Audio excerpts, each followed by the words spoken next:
What's going on? YTPC 4-Eyed Piper coming at you. Today, doing a little update video on some experimentation that a few of us are going to be doing over the course of the next year. And what I'm smoking today has something to do with that, so I'm not going to do the housekeeping quite yet. So let me set the scene a little bit.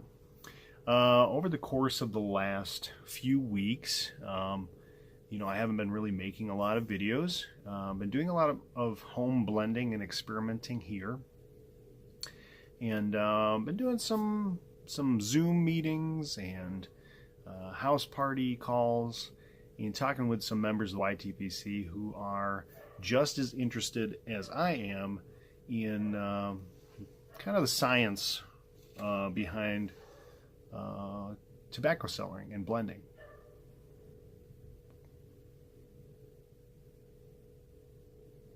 And one of those fine gentlemen is Road Glide Sully.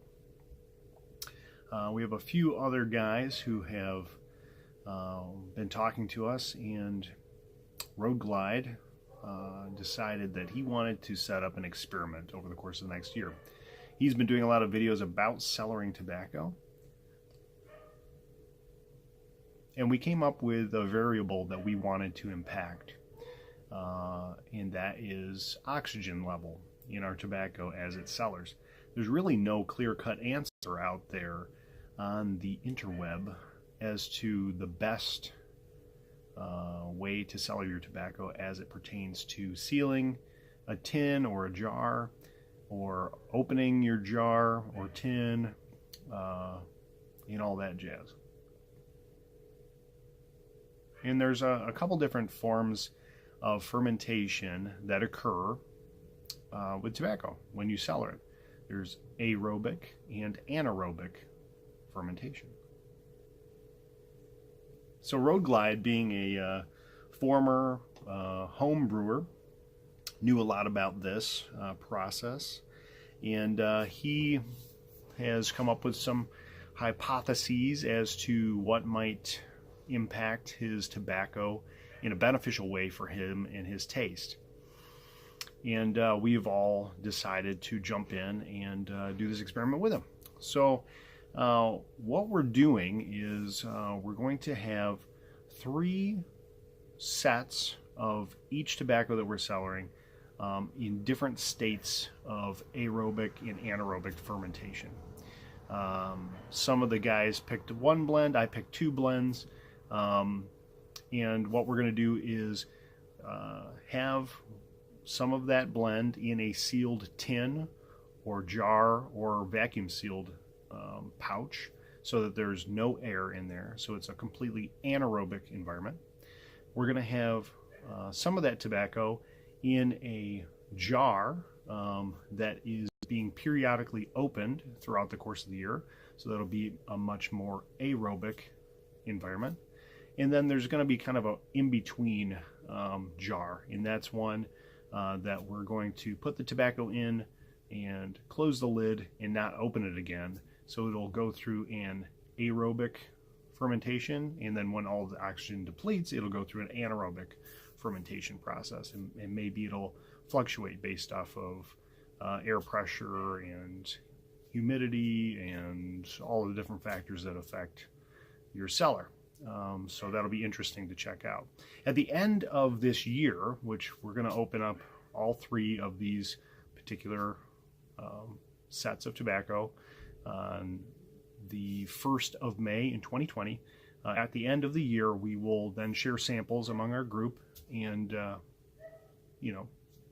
compare notes, see how each one of those particular sets have changed over the course of the year.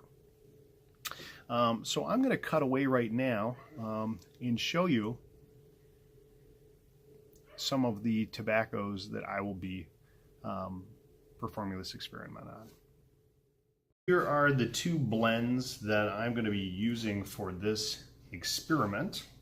The first one is some Boswell's Northwoods, which appropriately is in a very dark jar.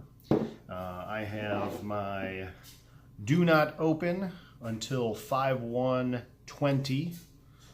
This one is going to be our aerobic and then anaerobic, we think, test. This one we will be opening periodically. This is the Northwoods that I jarred up today, and we'll probably open this either bi-weekly or monthly. And then I have a vacuum sealed, completely anaerobic environment for this one to ferment. So we'll see what the difference is going to be there.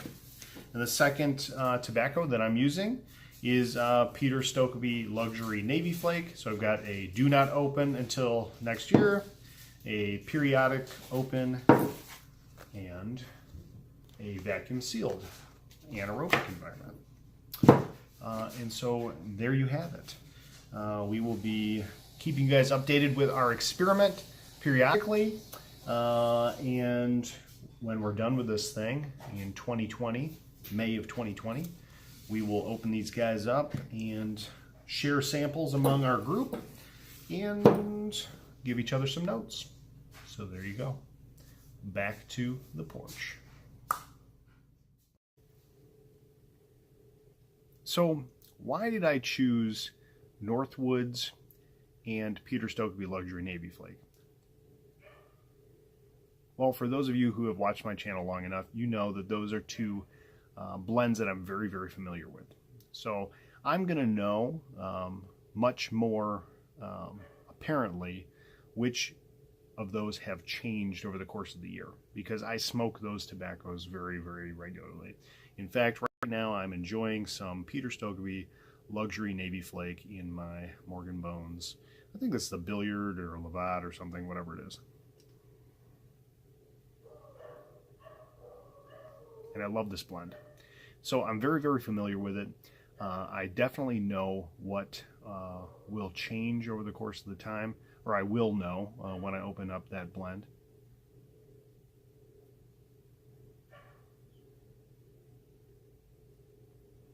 And those two tobaccos are tobaccos that I plan on cellaring long term. I love them. I've been smoking them for a year. I don't see my taste changing on those particular blends. And I have a pretty decent quantity of each. I have between 1 pound and 2 pounds of each. So those are tobaccos I'm going to be cellaring long term anyway, so I need to figure out how best to cellar those tobaccos to my personal tastes.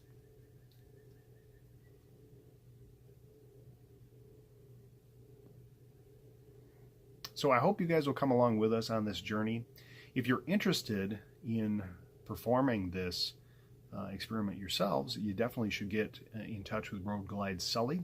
You can start anytime, and you don't need much to do this. So all you need is enough tobacco for 3 different experiments, and in a quantity that you can share with a couple other people to get their take on it. Our group consists of 5 or 6 folks, and you know, we used about 2 ounces of tobacco for each of the particular experiment groups. So it really wasn't that big of a deal. And it's easy for anyone to jump in and do this. And we're really interested to see what other factors we can impact. I'm going to be setting up other experiments throughout the course of the next few weeks. And there's a couple variables that I want to test. Light and temperature being 2 of those. But I think, you know, there's other things that we probably should consider. And I'm sure you guys have been thinking about this as well. So if you have ideas, definitely throw them down in the comments for us. Shoot me an email at foureyeedpiper@gmail.com, or get in touch with Road Glide Sully. We'd be glad to share our thoughts and process with you. And this is just a great way for us to do some, you know, pseudo experimentation to see what works best long term. A year is not long enough, let's just say. We know that. We know that going into this, but we think that we'll be able to detect some changes after a year. And quite frankly, how long do you really have to start your cellar? That's the best we can do right now, and a year is a long time. So give me your thoughts, feedback, questions, anything you got. Shoot them down in the comments, shoot me an email. Great to see you guys. And we will see you next time.